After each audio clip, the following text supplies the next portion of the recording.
Yosha, ora-ora kuroren, Sanjo. Oke, teman-teman. Ini mulai sekarang kita akan bahas topik-topik yang out of the box, kreatif dengan membahas suatu hal yang punya kesinambungan dengan Digimon ya. Jadi kita bisa memperluas lagi nih teman-teman pembahasan kita tanpa merusak algoritma channel ini gitu teman-teman ya. Seperti halnya Digimon yang berevolusi, kita juga harus berevolusi dong teman-teman. Oke, jadi kita akan bahas rubah kali ini teman-teman. Hah? Rubah? Serius? Oh ya, Kamen Rider keempat di era Reiwa yang bermotif rubah, yaitu Kamen Rider Geats.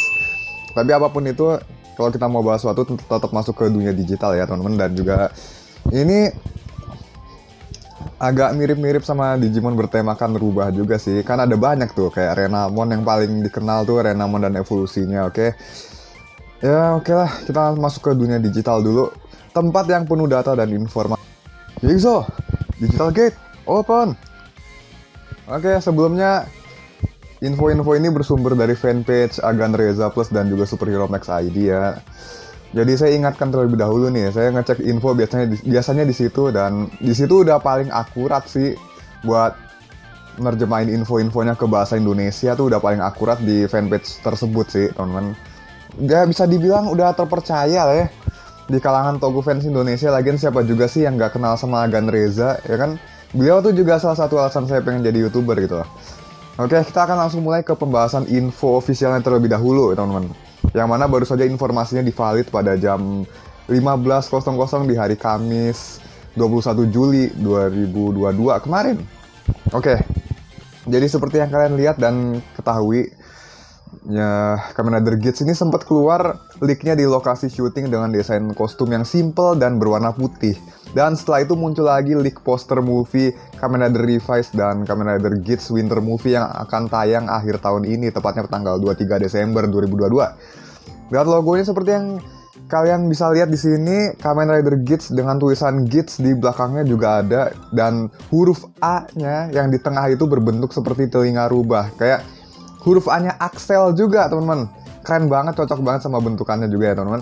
Mengingat ini motifnya adalah rubah. Dan terus kita akan melihat desainnya, teman-teman. Oke, ini terlihat Geats memiliki armor putih tapi sepatunya orange. Dan sepatunya ini juga ada kayak knalpot gitu di pinggirnya, kayak gimmick motor gitu ya. Terus ditandain juga dengan garis bintang itu ya. Kalau yang putih itu ke atas ke badan, kalau yang orange itu ke bawah ke kaki. Dan ini nyambung loh sama drivernya. Nah, drivernya sendiri juga bernama Desire Driver dan ini sangat unik, teman-teman. Berarti driver yang mengandalkan hasrat atau gimana gitu ya. Tuasnya di sebelah kiri itu kayak gagang motor ya. Sisi kanannya juga ada semacam gear motor dan katanya ini bisa diputer-puter buat memberikan gimmick yang lain kayak berupa senjata gitu. Jadi ada mode-modenya juga dalam satu form. Kemungkinan seperti itu. Tapi untuk lebih jelasnya kita lihat tunggu trailernya aja ya. Oke, apakah rumor bahwa Geats akan kembali menampilkan aksi dengan motor biasa akan jadi kenyataan? Kan kemarin Revice tuh pakai hoverbike ya, dan itu juga jarang banget dimunculin Ptera Genomnya. Nah, terus di tengahnya driver ini juga ada semacam disk berwarna merah, teman-teman. Waduh, saya jadi penasaran ini bakal gimana nantinya. Apakah collectible itemnya bakal berupa disk ini atau gear yang di sebelah kanan ya? Terus kita lihat lagi ke bagian topengnya, wah ini asli lah. Mirip Faiz, mirip Kiva, tapi dengan motif rubah gitu ya teman-teman. Ini kayak topeng Anbu, tapi futuristik. Terus helm putihnya juga ada garis-garis orange-nya gitu kan. Mata orange-nya nyala-nyala gitu, waduh keren banget pak. Ini kayak Faiz banget gitu, ya kan. Dan sebelum ke reveal kan ada lagi rumor tentang sketch-nya tuh. Ini menampakkan form putih dan bentuk helm yang seperti rubah. Dan ternyata ya pas kelihatan officialnya tuh hampir mirip banget sih. Sekitaran 80% apa 90% lah. Terus dia juga ada shell berbentuk rubah di lehernya, kayak jadi terasa vibe Rider era Showa-nya juga ya kan. Dulu Rider era Showa tuh ada shell-nya juga teman-teman. Kecuali Black sama Black RX dan trio Shin, ZO sama J ya teman-teman. Itu mereka nggak pakai shell. Terus ada pistolnya juga, ini keren banget sih pistolnya, kayak simple gitu dan katanya bisa ganti mode juga. Tapi nanti kita lihatnya setelah ada trailernya lagi ya teman-teman. Dan Gits itu terdengar seperti slang term ya teman-teman. Konon ada yang pernah bilang di kolom komentar, lupa komentarnya siapa, di fanpage-nya Agan Reza atau di videonya gitu ya, bahwa rasanya emang Toei itu suka bawa-bawa slang term dalam penamaan. Jadi si Gits ini diambil dari kata kitsune yang artinya rubah. Bisa jadi, tapi emang pasti tinggal makna Gits-nya aja nih apaan gitu kan. Ini yang saya belum cari tahu lagi.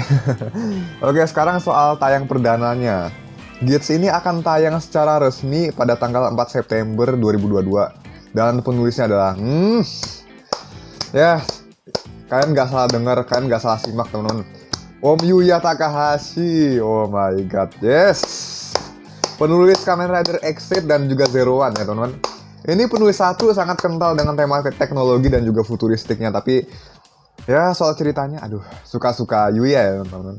Suka-suka gue aja deh gitu kan ibaratnya. Tapi seenggaknya sih kemarin di Zero One tuh ada perkembangan ya teman-teman. Pas debut Zero Two tuh keren ya kan. Tapi kalau lagi anjlok ya bakalan repetitif kayak ini Hiden vs Zaya tuh yang arc boring di Zero One kayak gitu teman-teman. Terus di X-Seed yang mananya ya?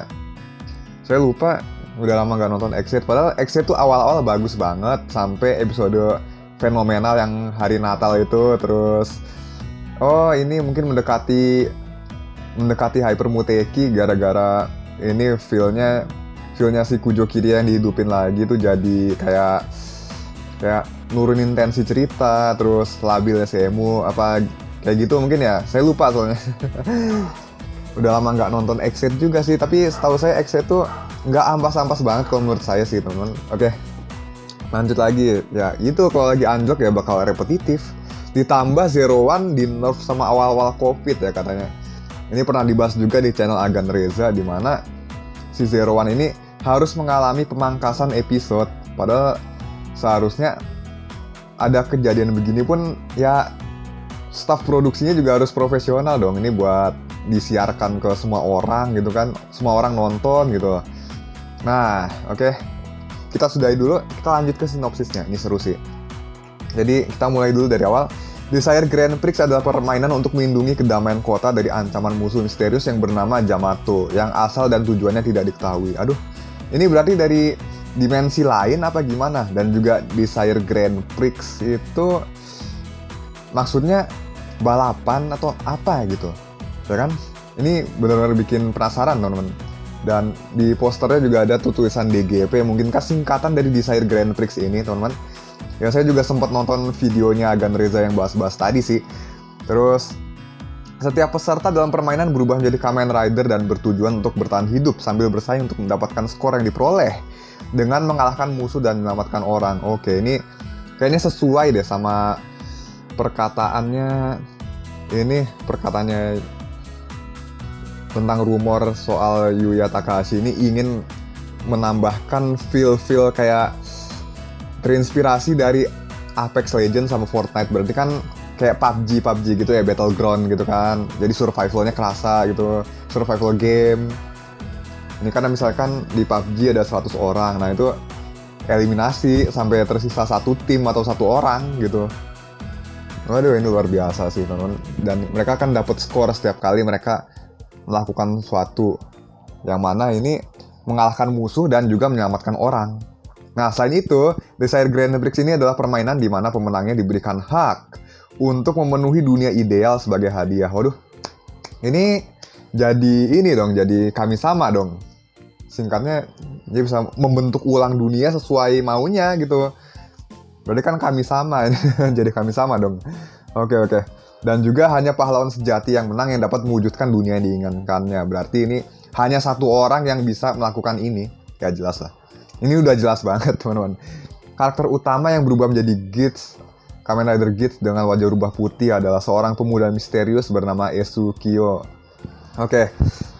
Dia adalah seorang jenius yang percaya diri yang hanya bisa mengatakan, aku akan menang pada akhirnya. Udih, percaya diri banget sih teman-teman. Ini keren loh.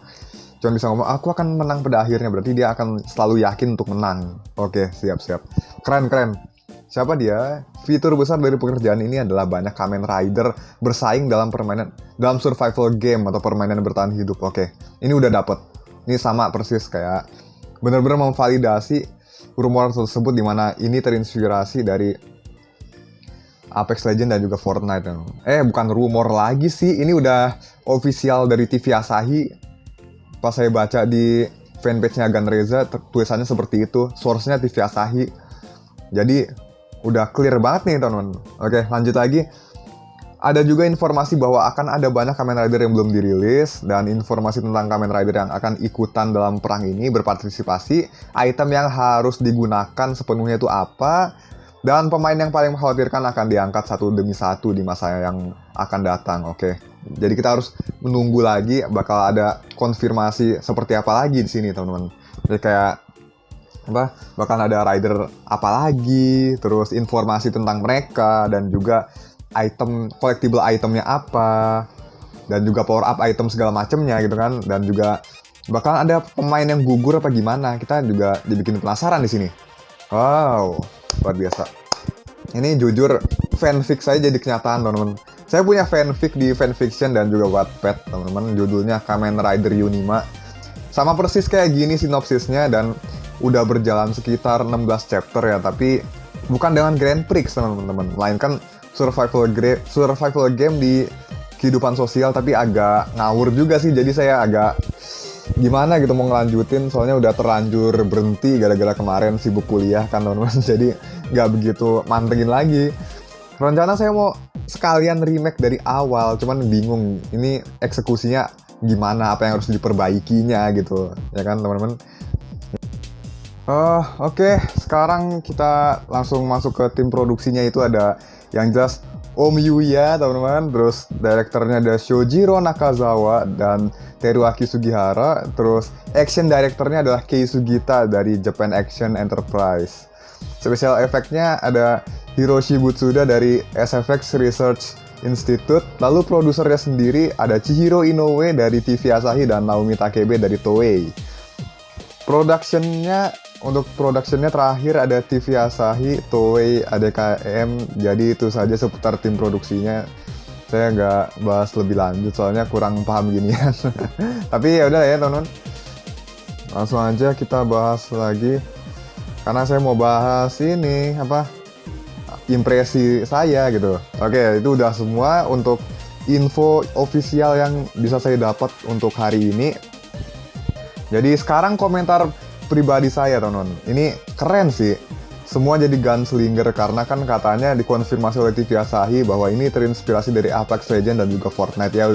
Ini udah saya bilang tadi sih teman-teman, dan juga ya sebagai main rider yang senjata utamanya pistol, itu keren banget sih. Ini salah satu yang berbeda teman-teman, karena biasanya kan Kamen Rider tuh kalau punya senjata utama pasti nggak jauh-jauh dari pedang, terus tongkat gitu kan.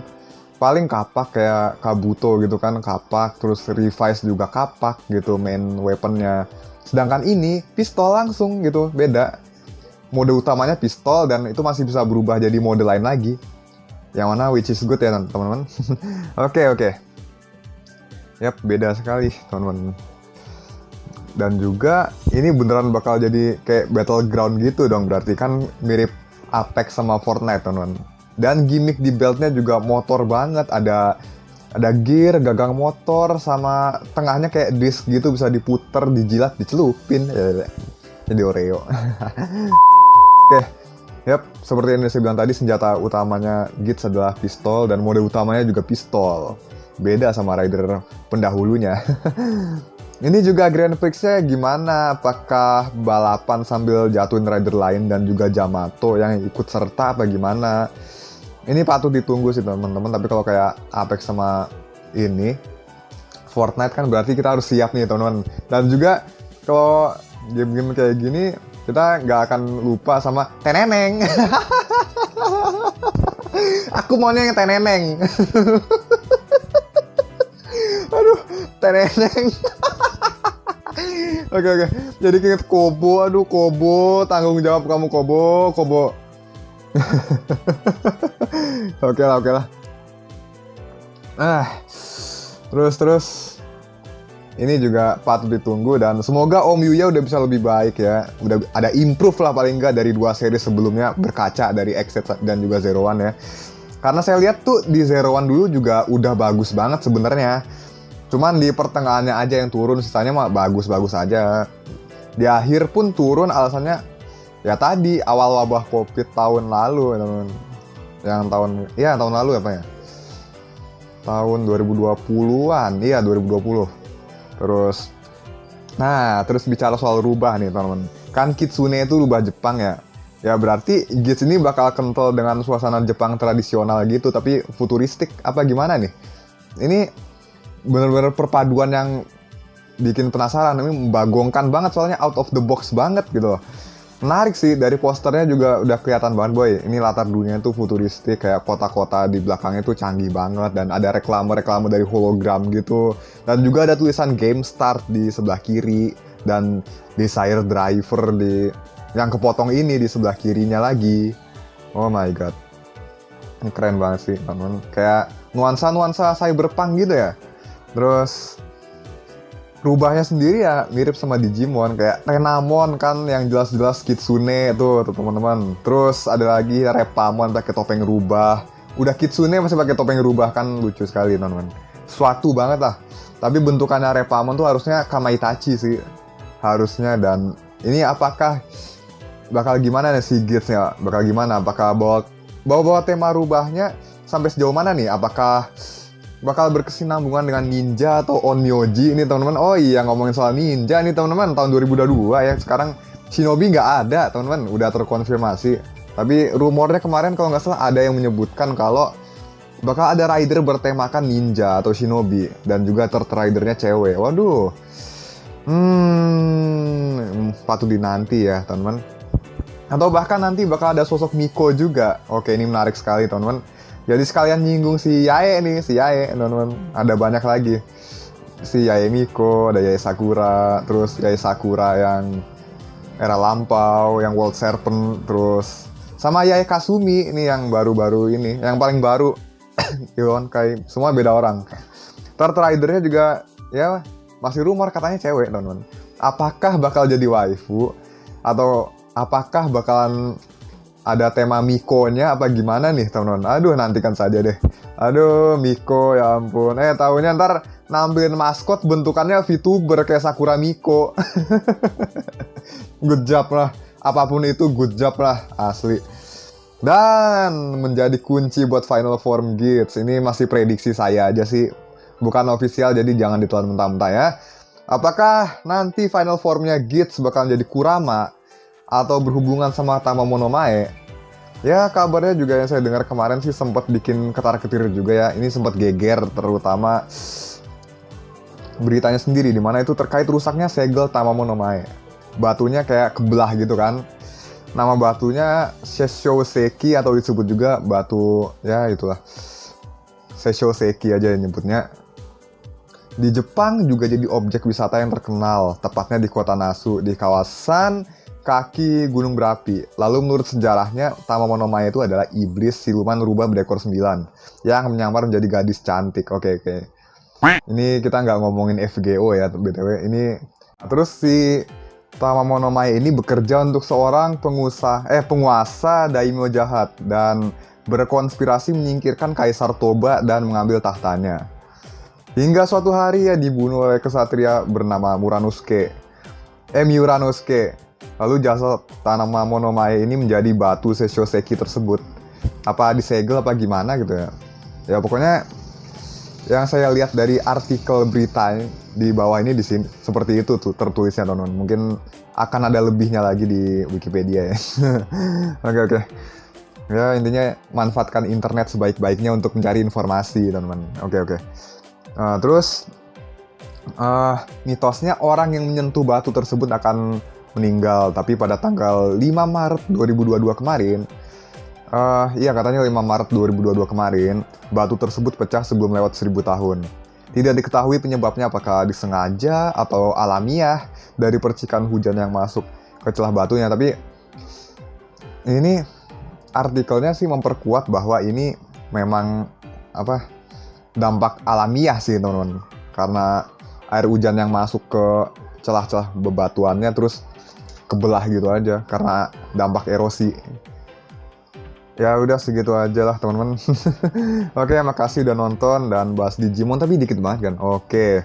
Ya yang penting ada lah ya kita ngomongin Renamon tadi, atau perlu sekalian kita sebutin Evo lainnya yang rubah-rubah itu pasti teman-teman. Kayak ini ada 2 line kebagi ya teman-teman, si Renamon ada Cubimon, Yokomon championnya. Terus Cubimon jadi Taomon, Yokomon jadi Doumon. Ini bentuknya mesti mirip kok. Dan juga Taomon jadi Sakuyamon, Doumon jadi Kuzuhamon. Oke, ini dua-duanya mirip tapi beda aliran aja sih teman-teman. Ya sama, mereka juga Sakuyamon dan Kuzuhamon ini sama-sama memiliki Miko mode. Aduh Miko nggak tuh, aduh kak. Ya ampun, kenapa harus hidupku dikelilingi Miko, ya ampun. Aduh, ya udahlah ya. Oke. Ya udah segitu aja teman-teman. Oh ya, Sakuyamon juga ada X antibody-nya, tapi Kuzuhamon nggak ada. Aduh sedih banget deh. Ya udah ya. Jangan lupa like, share, dan juga subscribe-nya. Dan makasih sudah nonton. Saya tunggu komentar kalian dan antusias teman-teman. Selalu saya tunggu komentar kalian. See you.